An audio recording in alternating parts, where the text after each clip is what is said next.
Welcome to Heartland for Children's Let's Talk About It podcast, where we provide education and resources for family matters in Polk, Highlands, and Hardee counties. We're so glad that you've joined us. So now, let's talk about it. So welcome to Heartland for Children Let's Talk About It podcast.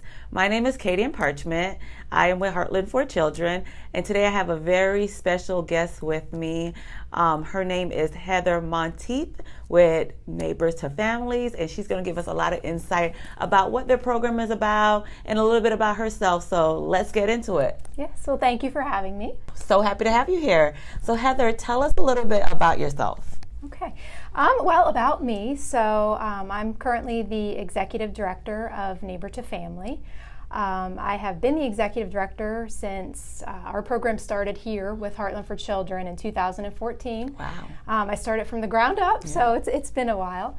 And we provide prevention type services to families within the community. A lot of those families are involved with the Department of Children and Families. You know, there may be an active abuse investigation, and we're trying to help them from further entering the system, connect them to community resources and supports to support that whole family as a unit, the children and the caregivers. Wonderful. That sounds like very important work. Yes. So I hear that you help families with different programs. Can you give us a little bit more details about what kind of programs do you offer? Yes. So we have what are called family support programs, and those are what I just described in terms of families that have been identified as being, at risk for abuse within that family or have an open investigation. 99% of our families do have an open DCF abuse investigation, and DCF, makes a referral to Neighbor to Family for us to help that family and connect them with what they need. Because families, they want to do the best that they can. Sometimes they don't know how to access resources, or they just want to learn, or they identify needs that they feel that they have or their families have. And so we're there to help them through that, and hopefully that way they can they have those supports in place, because we are not long-term. We're kind of a short-term service, usually like 1 to 3 months. Okay. And then we do we close out with families. Hopefully we've put those supports in place to help them, because we don't want them to be dependent on others, but we want them to be able to support themselves going forward. Absolutely. So do you do like parenting classes with them, or? Very good question. Yes, we actually do have a separate program for parenting. We use Nurturing Parenting, which is evidence-based. A lot of the parenting that we do is focused on children that are involved with Heartland, with DCF. Their children have been removed. They have court-ordered case plans. A lot of that includes an order for parenting, and that's where we come in. And I will tell you that families love our parenting program. Really? We get very positive feedback. We rarely have parents that discontinue or say, I don't want to do this anymore. Now they are court ordered, but even that being said, it's not like they're not being forced to do it, but they are being strongly encouraged. But the feedback that we receive is that they learned a lot of things. And two, we have the right people in place that are doing that at Neighbor to Family, the right facilitators. And so families, really like the staff that are working with them on those lessons. Awesome. So tell me a little bit about your staff. Okay. So yes, we do. We have family care managers, we have family advocates, I have supervisors, we have a clinical program, and we have the Nurturing Parenting program. So we do have that full array of services. And sometimes people in the community may even call us. They get our number, and they're just looking for something. They may not know where can I access this. They just don't know who to ask, and we can help them with that. And DCF, a lot of times if there's new staff and they're not sure what we do, we try to educate them on that. I try to go, and explain to DCF, to the new staff as well, what our services are. Because ultimately, nobody wants to see children come into foster care. Foster homes can be a great place, but ultimately, it's traumatic for those children to be removed. It's traumatic for them, for the parents, for everybody involved. And so now we want children to be safe. So ultimately, if children can't be safe in their current environment, they may have to be removed, but that's where we come in. We are that, that kind of that bridge to see, can the current caregivers, can they provide care to these children safely? And if not, then they may have to, to be removed and work through court-ordered case plans and things like that. Well, it sounds like a wonderful opportunity for families to grow and to really be able to stand on their own 2 feet Yes. with just the tools that you're offering to them. Yes, So and that's kudos the goal. to you, Thank and you. your staff. So Heather, I heard you say that you've been with Neighbor to Family since 2014. That's Yes. incredible, since the inception or the contract with Heartland. But tell me a little bit about what got you passionate about this work. Being in child welfare is not always the easiest thing to do, so tell us a little bit about that. No, and it's not. I mean, it can be very rewarding, but it is, as I think everybody knows that's in the field, it can be very, very tough. But, we're in it to see families succeed, children safe. So me, I have always kind of found myself since day one in my professional career, in those social service type positions. I started off, and my background is in mental health. So I actually did mobile crisis unit, which was a great experience. That was my first, I guess, real job. And I did that for a while, which was great. And then I worked in developmental disabilities. And I did that in Georgia, and then moved here to Florida. I worked at the Agency for Persons with Disabilities in this circuit for about 8 years. Oh, wow. And then, came to know Heartland, all about foster care. We were community partners working together for children that kind of crossed over the two systems, foster care and APD. And then one day I just happened to see this and thought, wow, that's interesting. Made some calls, learned about it, and thought I might like this. And I've been here ever since. So yeah, I think I've always found myself in positions, where I'm leading a team of people, but also supporting and helping those that may be in a vulnerable population, like those with developmental disabilities, or children. So Right. I enjoy seeing our team, what they're doing with families. Yeah. And it's selecting. It's not about me. It's selecting that right group of people that really have the impact on the community. Well, that's incredible. So what do you think, with your past history, has it prepared you for this current role? Yes, yeah. And it's funny because I will get, we'll have a new staff sometimes, and it may be a tough case that we're working on, a lot of things going on with the family. And to me, I've been around a while, so when I think things through, I can be objective and kind of see things and what needs to happen and the best decisions. And new staff coming in that don't know me as well, they, I may make a decision or say this is what we need to do, and they kind of look at me like, what is she doing here? And the staff that have been with me for a while will say, she knows what she is doing. So I hope that I make the right decisions. Sometimes maybe not, but we get back on the right track. But I do feel like my experience has definitely prepared me, for this role. Awesome. And so when we look at the collaboration aspect of it, I heard you mention DCF and Heartland for Children. How important is that in your work? It's critical to what we do. Because DCF is identifying, or through abuse reports, children are being identified as being at risk of abuse and neglect. Right. It would be great to reach those families before that even happens, before an abuse report comes in. But ideally, though, once someone has recognized or feels like there might be abuse or neglect and it's called in, that's our opportunity to get in there and start working with families. And our staff are very engaging, and I always say if our Neighbor to Family staff can't engage a family, they just can't be engaged. Families have to be at the right place in their lives to want to make a change or take action. You can't force anybody to do anything. So we've worked with some families several times. Maybe the first time they meet with us, they're polite, but they really don't kind of engage in what's being recommended and things that might strengthen their family. And then we may work with them again and again, and then finally maybe, after a couple times, then they may be ready. Other families, that abuse report may be kind of a wake-up call, like, hey, right. I need to do some things differently for my family. Mm-hmm. And that's what we like to see. Whether it happens that first time around, or if we, like I said, if we see the family a couple of times, it's just nice to see that at the end when that light bulb goes on, like, hey, I need to change something here for my kids and myself, and for the parents themselves. So it sounds like you've worked a lot with certain families and really gotten to know them. Yes. Are there any success stories you'd like to share with us? We have, I think about a family that we worked with. I say family, it was a dad actually, and his children. One of his children had special needs. She was on the autism spectrum, so kind of, was special to me, in my area of expertise. And we work with this family for a while, a lot of abuse reports were getting called in, a lot.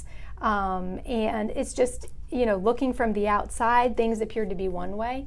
This was a dad who, he had a spouse that passed away. And so then dad took on everything. Dad also, dad was a veteran, so he also had some things on his own mental health wise that he was working through. So he had a lot going on. And he was kind of skeptical at first because he had all these people coming in with all these different abuse reports, kind of suspicious of who we are. What are you going to do? Are you going to, take my kids? Right. And that's, but once I think families realize that's not what we're here to do. We do work with DCF. But we are here to, to support you and your family. Right. And I'm thinking we probably worked with that family for almost a year, off and on, to support him. And that was, I think that, and they did end up, kind of moving to a different school that met the child's needs a little bit better than the current one. So it was just dad didn't know how to do these things, and he was overwhelmed. And so we were there to help him do that. So that's that was wonderful. Nice. Yeah. I know you had a lasting impact on that family. Yeah, hopefully, yes. Yeah. So kind of walk us through what that looks like when you do become involved with a family. You get a referral from DCF, and then what? Okay, so we get a referral. Within 48 hours, we are making contact with that family. And we introduce ourselves. We let them know, we were referred through DCF. We understand they had recommended some different things, community connection services. We're here to help you with that. And then we go out and we have that first face-to-face meeting. Our services are, in person. They're face-to-face, which families really like. DCF really likes that. We make that connection with families. Our very first meeting, it's really just kind of a description of how we're going to help them. We go over what DCF feels the family needs, in terms of support. While we're having that conversation with the caregivers, we may identify some others and talk through that with them. We don't just, say, well, you need this, this, and this. It's a conversation that we have and kind of explain, this is how we got here, how can we move forward in supporting your family. We do go in, depending on what's going on in the family, some caregivers may be struggling with substance abuse, and they're actively engaged in treatment. So we may be going in once a week, face to face to kind of set eyes, make sure the kids are doing okay, make sure the parents aren't under the use of substances when we go out there, because that has happened. We have gone out, right, and had a parent passed out, and there's toddlers, and so we have had to call DCF and say, hey, we gotta figure out what we're doing because kids are not safe right now, and then kind of regroup with DCF. But so we're going in, we are those eyes on, and then, as we see that the caregiver is engaging in services, they're making that positive behavioral change, as DCF likes to say, then, we might pull back a little bit in every other week visits. Even then, that would be a family care manager. Then let's say, the family's doing really well. But we just kind of want to keep tabs for a little bit longer. We also have family advocates, that can follow up via phone with the family. And if the family identifies anything else that they need, we can also connect them with that.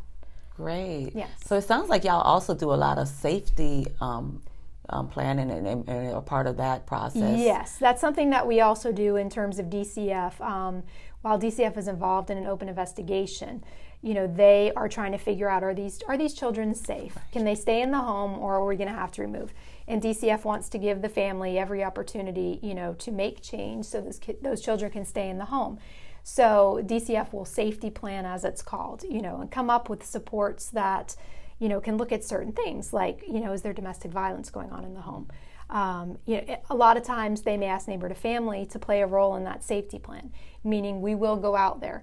If there's domestic violence, they may want us to, take a look, see if we observe any visible signs of domestic violence. Are there holes in the wall? Are there any visible bruises? And we have seen this. We have gone out there and had to get back in the car and call DCF and say, hey, we're seeing signs of, of ongoing domestic violence. Yeah. So we also do assist DCF with that safety management planning. Yeah, which is critical to safety for our kids and making sure families stay on the right track. Yeah, yes. Ultimately, that's the goal. The goal is for children to be safe, right, whether that is with their current caregivers, maybe it's with another set of caregivers, or maybe it's foster care. The ultimate goal is to keep children safe. So do you make these visits strictly in the home, or do you go to schools also?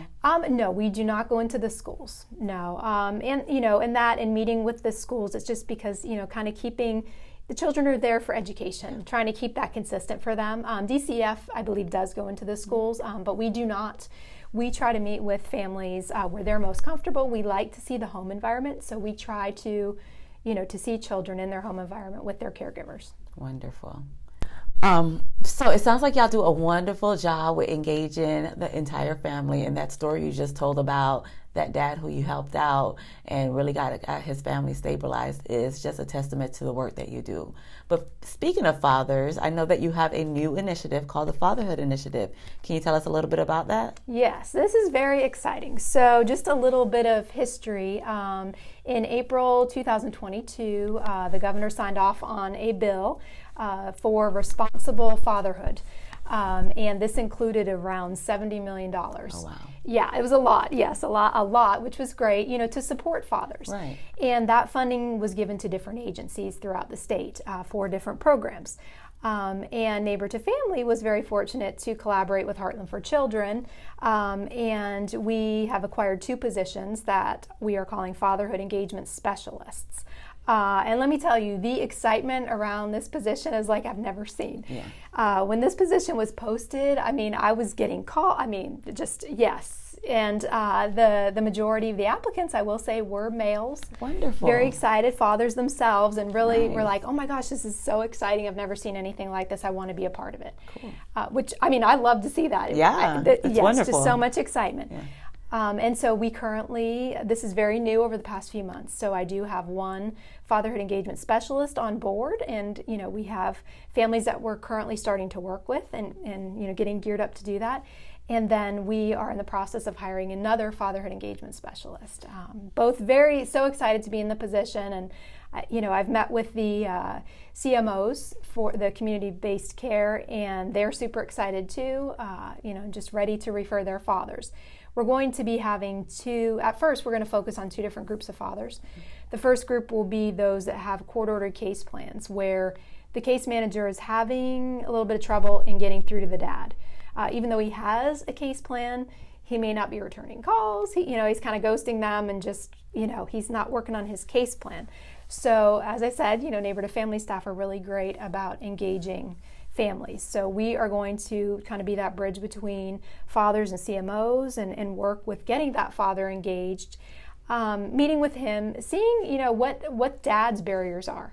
Right. To being a part of his children's life. Right. Research has shown it may not just be dad. There may be things about dad that are barriers like substance abuse, mental health, but we've also learned that there are different barriers. Dad may not be seeing his kids and engaging because, dad may have child support, and so he may be working 3 jobs to pay child support. So he wants to see his kids, but he can't because he's working so many jobs. Right. So there's different barriers, and dad doesn't need to be that traditional family unit that we think of. Okay. As long as dad's engaged and dad's safely engaged. So we want to, identify what dad needs. What are those barriers for dad being actively engaged in his children's lives? And we want to try to help dad connect him with that.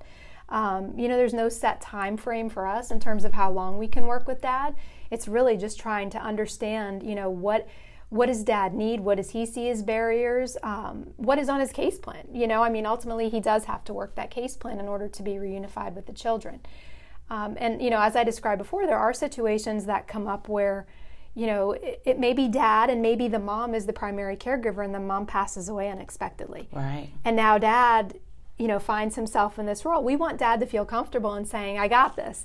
I'm here for my kids. Yeah. And we have seen so many fathers that, unfortunately, this situation has happened where they may not have been the primary caregiver, but they have stepped up into that role, and they have been overwhelmed. So hopefully if we can get to these dads now that, figure out why aren't they, maybe as engaged with their children as they would like to be, and help them and support them in that. We are going to be utilizing an evidence-based parenting program specific to dads. Cool. It's called 24/7 Dad. Okay. We use nurturing parenting we use currently. That's evidence-based, can be used with any everybody. Moms, dads, Okay. whoever. However, it does require that the children are present during all the sessions, whereas 24/7 Dad is focused specifically on the dad.